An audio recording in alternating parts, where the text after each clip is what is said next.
most of what we call worship isn't worship. It's just noise. And we know it. Deep down in our hearts, in fact, not so deep down, but in our hearts, we know we're just making noise. We're just shouting. We're just yelling at God. Like we're really yelling at God. We're just shouting or acting drama. And we know, you know yourself, you know your heart.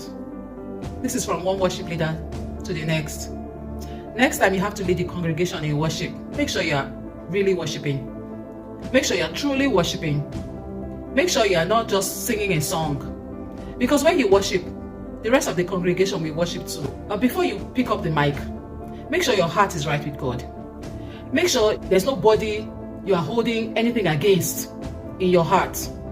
Make sure you've laid your burdens down at the feet of your God. You know? And even if you come to the altar with a burden, make sure you leave it there as you worship.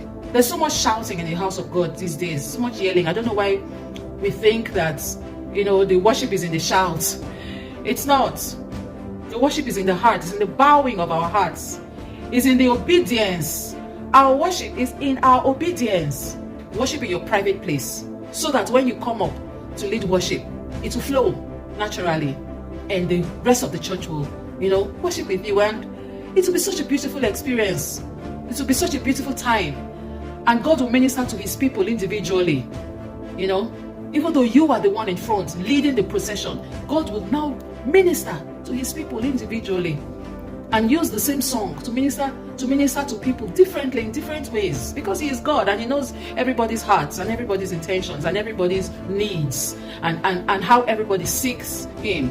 So people come to church with different needs, different ideas of God. It is your worship attitude that will align us all together into one focus.